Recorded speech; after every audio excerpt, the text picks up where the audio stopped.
Bronche. That's how we say brunch. Here's to the ladies who say basic with their lunch. Be a queen. Be a boss. Ladies who brunch and pop it off. Hey, we pop and pop it off. We pop. All right. The episode's about to start. What's up, everybody, and welcome to another episode of Ladies Who Bronche. I am Julissa. What's good, everybody? This is Skittles, and today we have a very, very, very special guest, my sister from Westminster. She is a super talented, super talented, classically trained musician who is also a singer-songwriter who has just recently turned their label into a LLC. Come on, LLC. Rebekah Laur'en. Hey. Who the fuck are you? Oh man, I am just everything. I'm great. I'm amazing. I'm funny. I'm lovely. I'm beautiful. I'm just happy. I'm peaceful. I'm everything in between, baby. Yes. Oh man, how y'all doing? We good. We out here in these streets recording this podcast. Why don't you tell us a little bit about where you from? Oh man, I'm from VA. You know, VA, Missy Elliott, Timberland, all them greats where they come from. But yeah, I'm from Woodbridge, Virginia. So I represent the DMV, DC, Maryland, and Virginia. And yeah, I went to school in Princeton, New Jersey, at Westminster Choir College, where I met your little lovely self. And just always been making music. Been by music ever since I was little, literally. Came out the womb tapping. Yes. And I often tell you this, but I feel like the way, so a little bit about me and Rebekah, we used to get very creative at Westminster because Westminster was a choir college. And so me and Rebekah connected on the level of we were here at this classical school, even though we knew that we didn't really necessarily want to do the classical thing. It was one of those, you got to learn the rules before you could break them type situations. And totally. So I feel like the shit that we hear R&B singers and soul singers singing now on the radio, Rebekah's been writing that for years. That sound, it's literally it's she's been writing it for years. She should, I don't know.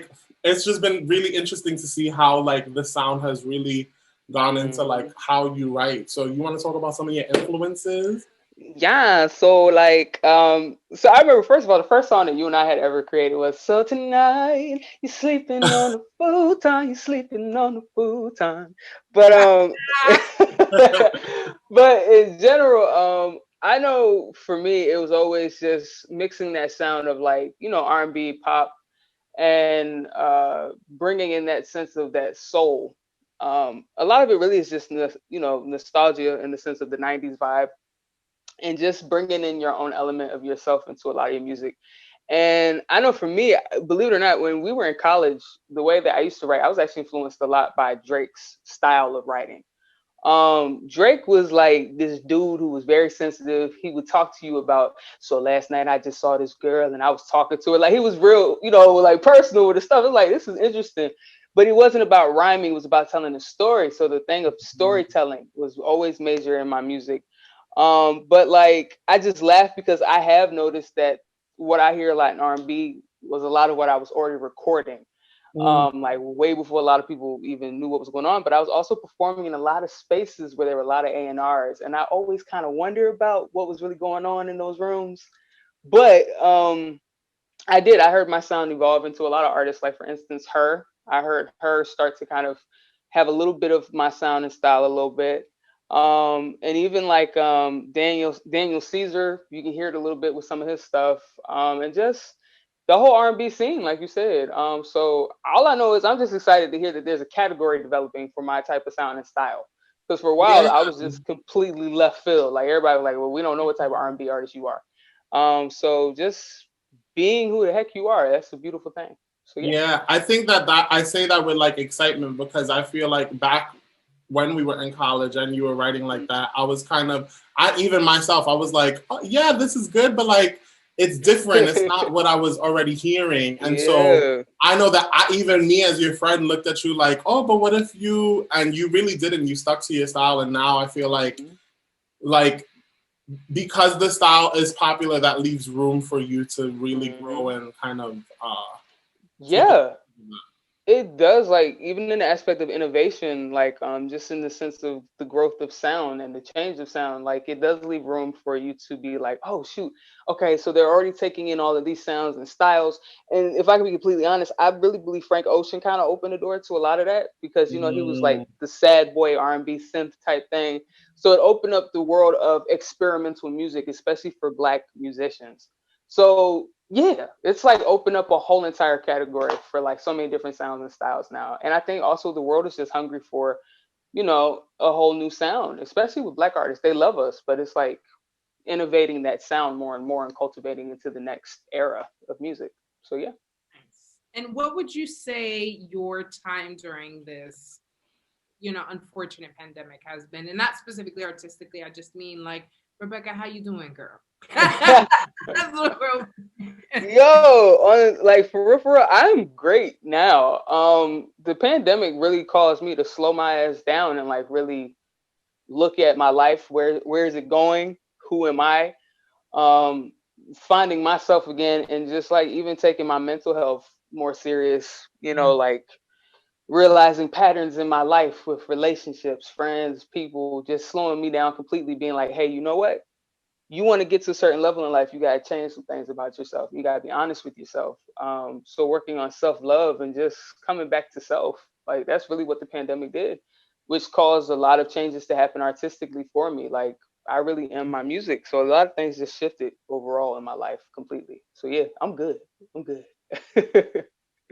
Yeah, so we're going to go into our brunch questions. And the first question is, what is your favorite brunch plate? When you go out to brunch, what are you eating? I still actually have two. Chicken and waffles is one. And the second one is shrimp and grits. Yeah. I love grits, you know. So yeah. Yes. How many shrimps you trying to have with your grits? Man, it gotta be all of them. It gotta be like, you know, like 10, 20. Like you gotta overload that sucker. You know what I'm saying? Shrimps. Where you go? 20 shrimp. Pause. Where you do that? Yo, I be going to the Black brunch. See, I'm in the DMV, so you get the big old bowls. You know what I'm saying? Oh, okay. So they put your shrimps up in there. You know. No, in New York, they fuck around and give you 4 of the jumbo shrimp that don't even. And they play the grits, basically. Yeah, I feel like in New York, it's like you get a max 8. Max 8. They top it at 8. Damn, man. Accomplished 8. The most I've Y'all gotta come down south, man. So with your shrimp and grits or your chicken and waffles, what is your favorite brunch drink? Oh man, I love me a good classic mimosa. I can drink a whole bunch of those. One, you know. But peach bellinis are also like my favorites. I love the frozen peach bellini. Yo, this is the season of the peach bellini. This is the fucking season of the peach bellini. I think I'm gonna like create like a subset of like ladies who brunch like we have the subset Swallow Squad. We should also have like the peach bellini like. That sounds like a good deal. Peach bellini pussies or whatever. I don't know, something. What? Like. I actually like that. I like that. Yeah. All right. So Rebekah, tell us a little bit about what it was like going out to eat when you were growing up. It was like it was a fun experience because my mom, she's like a legit cook. Like if you ever come to visit like down here with my family and stuff, my mama gonna make you a fish platter. Fried fish platter, you're gonna get chicken, you're gonna get everything, all right? And that woman fries a fish like it is a cloud. One knows. God, mac and cheese. I want to play. My mom be frying, man. Yeah. Banana pudding. Yeah. Fish fry, complete mac and cheese.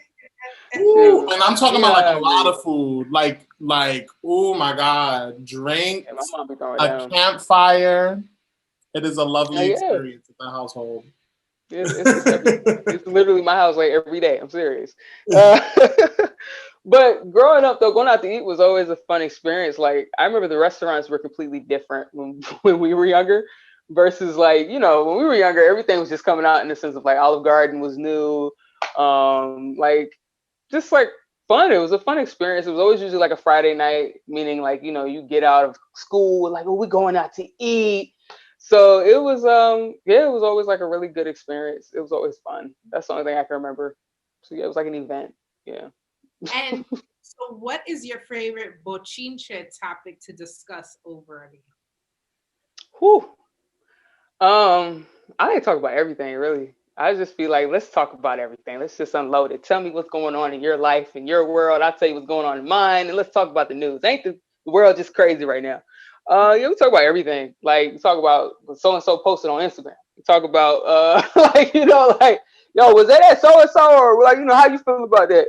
We talk about celebrity stuff, like not as much as you used to, because you're older now, so it's kind of like, I got my own life to worry about.